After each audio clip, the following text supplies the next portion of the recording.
পরবর্তী ভুল যেটা আমরা দেখি সেটা হলো হাবিল আর কাবিলের ভুল। কাবিল তার ভাই হাবিলকে হত্যা করেছে, তাই না? হিংসার বশবর্তী হয়ে। ওই যে এখনো দেখবেন আমাদের সমাজে যে ভাইয়ে ভাইয়ে মারামারি, এটা সেই হাবিল কাবিলের সুন্নত। এখানে আমরা কাবিল হব না, হলে হাবিল হব। প্রয়োজনে হাবিল হয়ে থাকবো, তাও কাবিল হতে চায় না। কারণ নবী সাল্লাল্লাহু আলাইহি ওয়াসাল্লাম বলেছেন, পৃথিবীতে প্রথম হত্যাকাণ্ড সংঘটিত করেছে কাবিল। ভালো করে শোনেন, যারা এই পথে আছেন ভালো করে শোনেন। পৃথিবীতে প্রথম হত্যাকাণ্ড সংঘটিত করেছে কাবিল। এ কারণেই কিয়ামত পর্যন্ত যত মানুষ খুন হবে, এই সমস্ত খুনের পাপের একটা অংশ কাবিলের আমলনামায় গিয়ে যুক্ত হবে। মনে করায় দেই, কাবিল একজন নবীর সন্তান। কার সন্তান? নবীর সন্তান। লূত আলাইহিস সালামের স্ত্রী একজন নবীর স্ত্রী। নূহ আলাইহিস সালামের স্ত্রী একজন নবীর স্ত্রী। আবু লাহাব সর্বকালের সর্বশ্রেষ্ঠ মানব মুহাম্মদ সাল্লাল্লাহু আলাইহি ওয়াসাল্লামের চাচা। আবার ফিরআউনের ওই স্ত্রী, তার নাম, দাসীর নাম কি? আসিয়া। তাহলে আমাদের বংশ, আমাদের রং, আমাদের জাতীয়তা, আমাদের অর্থ সম্পদ, আমাদের টাকা পয়সা, আমাদের স্ট্যাটাস, আমাদের ভাষা, আমাদের এই গোত্রীয় বিভাজন, এগুলো আমাদেরকে আল্লাহ পাকের আযাব থেকে বাঁচাতে পারবে না, যদি না আমরা আল্লাহ পাকের হুকুম আহকাম মেনে চলি।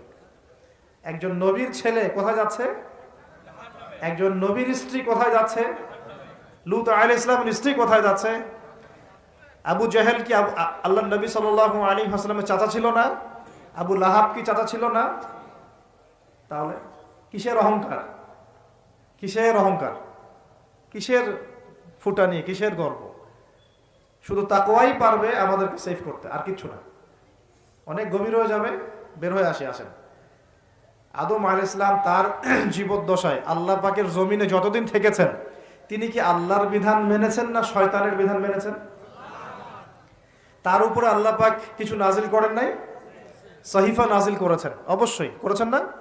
এমনকি কিভাবে কাপড় পরিধান করতে হবে, কিভাবে চাষবাস করতে হবে, কিভাবে এই পৃথিবীতে বেঁচে থাকতে হবে, এগুলো আল্লাহ রাব্বুল আলামিন জিবরাইল আলাইহিস সালামের মারফতে শিখিয়েছেন। মানুষ কাপড় পরা জানতো না, কে শিখিয়েছেন? আল্লাহ পাক। আল্লাহ পাক পোশাক নাজিল করেছেন। শুরুতে মানুষ গাছের ছালপাতা পরে থাকতো না, এগুলো মিথ্যা কথা। আল্লাহ রাব্বুল আলামিন আসমান থেকে পোশাক নাজিল করেছেন প্রথম। জিবরাইল আলাইহিস সালাম শিখিয়েছেন কিভাবে সুতা বুনতে হয়, কিভাবে জমি চাষ করতে হয়, কোন কোন গাছ উপকারী, কোন কোন গাছ উপকারী নয়, কোনটা আমরা খেতে পারবো, কোনটা খেতে পারবো না, কোন প্রাণী আমাদের জন্য খাওয়া ভালো হবে, কোনটা খাওয়া ঠিক হবে না, আল্লাহ পাক ওহীর মাধ্যমে জানিয়েছেন। এগুলো আমরা জানতাম না, এগুলো আমরা জানতাম। এমনকি কোন গাছে ঔষধি গুণাগুণ আছে, এটা আদম আলাইহিস সালামকে কে জানিয়েছে? আল্লাহ পাক তার ওহীর মাধ্যমে জানিয়েছেন। এই যে আমরা এখন সভ্যতা নিয়ে এত কথা বলি, সত্যি কথা হচ্ছে সভ্যতা শুরু হয়েছে নবীদের হাতে, আর সভ্যতা প্রসারিত হয়েছে নবীদের হাতে, আর সভ্যতা শেষও হবে একজন নবীর হাতে। সেই নবীর নাম কি? ঈসা আলাইহিস সালাম। Very good. সেই নবীর নাম কিন্তু ঈসা ইবনে মারইয়াম। তার হাতে সভ্যতা শেষ হবে। ওইটা লাস্ট একটা সভ্যতা পৃথিবী দেখবে অচিরেই সামনে। এখন আসেন, আদম আলাইহিস সালাম ছিলেন আল্লাহ পাকের খলিফা, এবং তিনি পৃথিবীতে তার আল্লাহ পাকের বিধান দিয়ে নিজে চলেছেন, পরিবারকে চালিয়েছেন, ওই সময় সমাজকে চালিয়েছেন, এবং ওই সময় পৃথিবীটাকে তিনি আল্লাহ পাকের বিধান দিয়ে পরিচালিত করেছেন, অন্য কারো বিধান দিয়ে নয়, মন গড়া বিধান দিয়ে তো মোটেই নয়, এবং নিজের রচনাকৃত বিধান দিয়ে তো মোটেই নয়, নিজের প্রবৃত্তিগত অনুসরণ দিয়ে মোটেই নয়, বরং আল্লাহ পাকের পক্ষ থেকে যা এসেছে সেইটা তিনি ফলো করেছেন।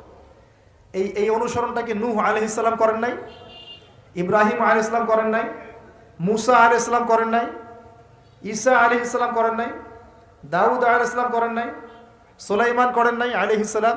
আমাদের নবী মুহাম্মদ সাল্লাল্লাহু আলাইহি ওয়াসাল্লাম তিনি কি করেন নাই? আমার কথা কি বুঝতে পারছেন? তাহলে তারা কি অনুসরণ করেছেন পৃথিবীতে? আল্লাহ পাকের ওহীর বিধান। কিসের বিধান?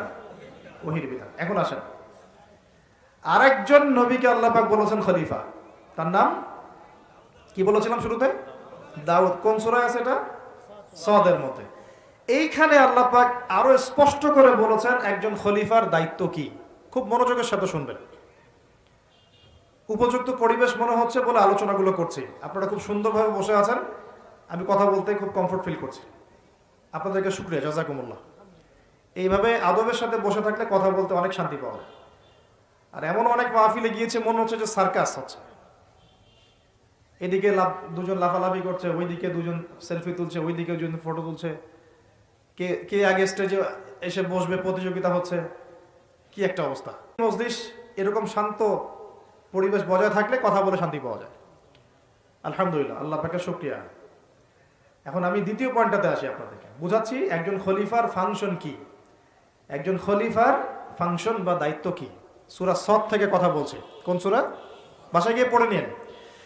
সূরা সদে আল্লাহ পাক বলছেন ওই নবীর নাম যাকে আল্লাহ পাক খলিফা বলেছেন আরো একবার, তার নাম দাউদ আলাইহিস সালাম। আল্লাহ পাক বলছেন যে ইয়া দাউদ, হে দাউদ, ইন্না জাআলনাকা খলিফাতান ফিল আরদ, আমি আল্লাহ তোমাকে পৃথিবীতে আমার খলিফা করেছি। সুবহানাল্লাহ। হে দাউদ, আমি তোমাকে পৃথিবীতে আমার খলিফা করেছি। এখান থেকে বলতে গিয়ে আপনাকে বলছিলাম যে দাউদ আলাইহিস সালাম এই জেরুজালেম থেকে 40 বছর বিশ্ব শাসন করেছিলেন। কত বছর? দাউদ আলাইহিস সালাম এই জেরুজালেম থেকেই, যেখানে এই লড়াইগুলো হচ্ছে এখন, এখান থেকে তিনি 40 বছর বিশ্ব শাসন করেছেন। এবং তারপরে তার সন্তান সুলাইমান আলাইহিস সালাম আরো 40 বছর তার বাবার চেয়েও দাপটের সাথে এই বিশ্ব শাসন করেছেন। এবং তারা ছিলেন তখন মুসলিম। তারা ছিল তখন কি? মুসলিম। তো আমি এই জায়গা থেকে এখানে আসছি, ওইখান থেকেই দাউদ আলাইহিস সালাম বিশ্ব শাসন করেছিলেন। আল্লাহ পাক তাকে বলছেন খলিফা। কি করেছিলেন তিনি?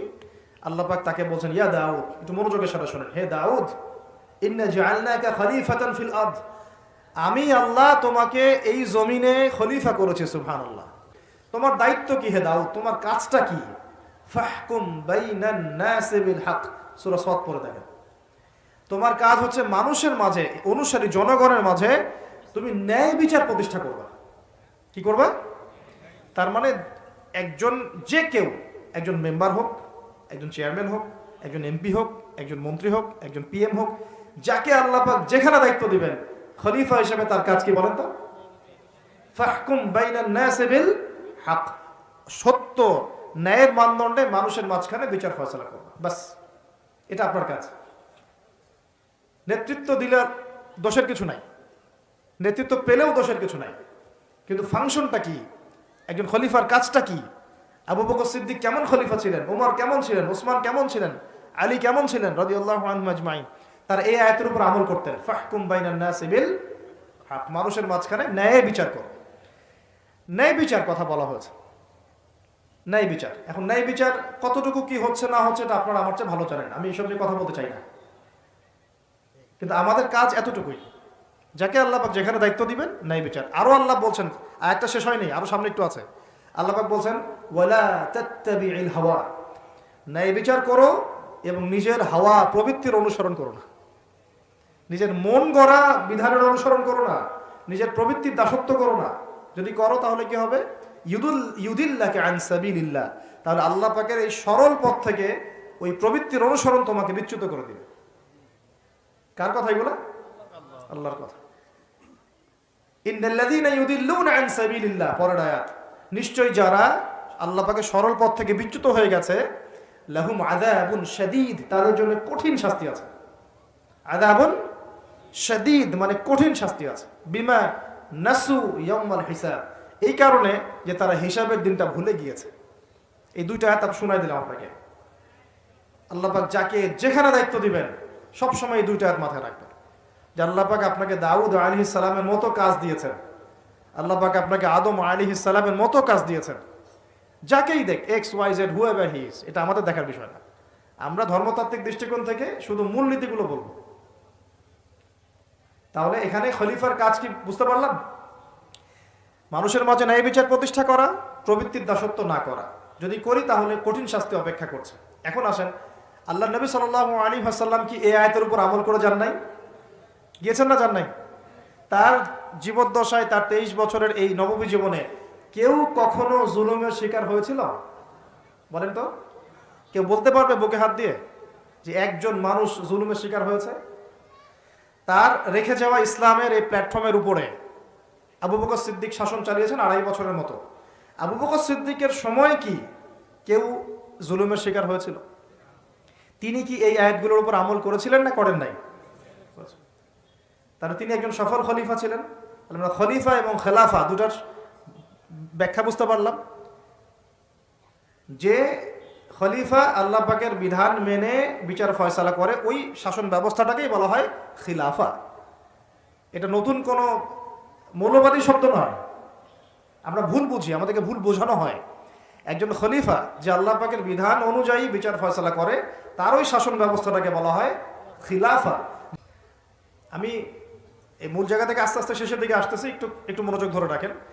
এটা হলো খিলাফা এবং খলিফার ফাংশন। এখন আবু বকর সিদ্দিক কি এটা আমল করে দেখেন নাই? উমর ইবনে খাত্তাব তার 10 বছরের শাসন, কত বছর? এই 10 বছরে আপনি একজন মানুষ দেখান যে অনাহারে মারা গেছে বা দারিদ্র সীমার নিচে ছিল, বা ওই 10 বছরে একজন মুসলিম বোনের ইজ্জত হানি করা হয়েছে, একটা বাচ্চাকে হত্যা করতে পেরেছে, বা একজন মুসলিম ভাইকে অন্যায়ভাবে হত্যা করেছে, বা শুধু মুসলমানদের উপরে গরম গরম কথা পর্যন্ত বলেছে, একটা দলিল খালি দেখান আমাকে। 10 বছর আপনি দেখাতে পারবেন না। বরং মানুষ চাকরি ছেড়ে দিচ্ছে এসে, ইয়া আমিরুল মুমিনিন, আমার কোর্টে তো মামলাই আসে না, আমাকে অযথা বেতন দেন কেন? এই যে বর্তমান রাষ্ট্র ব্যবস্থার কাঠামো, এটা ওমর রাদিয়াল্লাহু আনহু দিয়েছেন। তার জীবনী পড়ে দেখেন, ইতিহাসগুলো পড়ে দেখেন। এখন এই 10 বছর যদি এভাবে চালানো যায়, তাহলে আমরা কেন এখন দুর্বল হচ্ছি?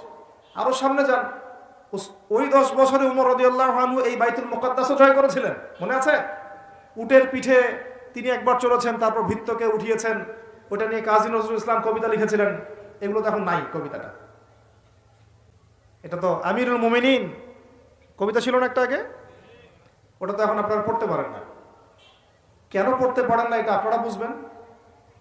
কেন পড়া যাচ্ছে না, কি সমস্যা হচ্ছে, পড়লে কি হবে, কোথায় নিয়ে যাচ্ছি আমরা বাচ্চাদেরকে? এখন কোন দিকে নিয়ে যাচ্ছি বাচ্চাদেরকে আমরা? আসলে ইসলামের শিক্ষা ছাড়া আপনি যত শিক্ষায় শিক্ষিত করেন না কেন, পরকালে আপনি পস্তাবেন, আমরা পস্তাবো না। পরকালে আপনি পস্তাবেন যে আমি আমার সন্তানকে কেন এই শিক্ষা দিয়ে আসলাম না। হয়তো আজকে রব্বির হামহুমা কামা রব্বায়ানি সগীরা বলতে পারতো, এখন তো সেটাও পারছে না। উসমান রাদিয়াল্লাহু আনহু খেলাফতের পর আরো 12 বছর, কত বছর? একটা ঘটনা দেখান আমাকে মুসলিমদের অধঃপতনের বা মুসলমানদেরকে অপদস্থ করেছে একটা ঘটনা দেখেন। এরপর আলী ইবনে আবি তালেবের আরো প্রায় 1.5-2 বছর, ওই সময় দেখেন। আমি বলেছিলাম 1200 বছর প্রায়। তারপর উমাইয়ারা শাসন করেছে প্রায় 97 বছর। কত বছর? নিজেদের মধ্যে অনেক সমস্যা হয়েছিল। যেমন এখন আমাদের সবাই মুসলিম ভাই, পলিটিক্যালি নিজেদের মধ্যে সমস্যা হয় না? এরকম সমস্যা হয়েছিল উমাইয়া খেলাফতেও, উসমান রাদিয়াল্লাহু আনহুর সময়ও, আলী ইবনে আবি তালেবের সময়ও। কিন্তু কখনো বাইরের শত্রুদের কাছে আমরা পরাজিত হই নাই। মানে আমার ঘরে কি সমস্যা আছে, আমি সেটা ঘরে বুঝবো। ভাইয়ের সাথে ভাইয়ের সমস্যা হচ্ছে, ওকে ঠিক আছে, হাতাহাতি হয়েছে, মারামারি হয়েছে, অস্ত্র নিয়ে মুখোমুখি হয়েছি, এটা আমার ঘরের সমস্যা। কিন্তু বহির্বিশ্বে মুসলমানদের উপর চোখ রাঙিয়ে কথা বলেছে এমন একটা জাতি খুঁজে পাওয়া যেত না। 97 বছর উমাইয়ারা করেছে। তারপরে আব্বাসীয়রা এসেছে, আব্বাসীয়রা এসে প্রায় 550 বছর চালিয়েছে। কত বছর? এর পর আসছে মামলুক, তারপরে ফাতেমিরা, ওইদিকে কর্ডোভাতে ছিল ইসলামিক খেলাফত, ওই আন্দালুসিয়ায়, এখনকার স্পেন, ইতালি, এগুলো সব আমাদের ছিল। তারপরে সালাহউদ্দিন আইয়ুবী রাহিমাহুল্লাহর আইয়ুবী শাসন এসেছে। তারপরে জেঙ্গিদের শাসন এসেছে। মোগলদেরটা জানেন আপনারা, আফগানদেরটা জানেন, এমনকি হিন্দুস্তান পর্যন্ত দেখেন নাই? এটা পুরো আমাদের আওতাভুক্ত ছিল এক সময়, ইংরেজরা আসার আগ পর্যন্ত। এভাবে বিশ্ব এগিয়ে গেছে ইসলামের হাত ধরে। কখনো কাউকে জোর করে ফোর্স করে মুসলমান করানো হয় নাই, কখনো কোনো অমুসলিমের অধিকার খর্ব করা হয়নি। এবং একজন অমুসলিম যদি আমাদের আন্ডারে থাকতো, তার অধিকার সবার আগে নিশ্চিত করা হয়েছে। যাকাত সবাই প্রদান করত, সালাত আদায় করত, সবাই কোরআনওয়ালা ছিল, ওলামায়ে কেরামদেরকে সম্মান করা হতো, মসজিদ মাদ্রাসা গড়ে তোলা হয়েছিল, সুদ ছিল না, মানুষ হালাল খেত, এবং মুসলিমদের একটা ঐক্যবদ্ধ সামরিক শক্তি ছিল। আস্তে আস্তে আস্তে আস্তে বিগত বেশি দিন না, আমার স্টাডি হচ্ছে বিগত মাত্র 100 থেকে 150 বছর, লাস্ট 100 থেকে 150 বছরে আমাদের পুরো টেবিলটাই উল্টে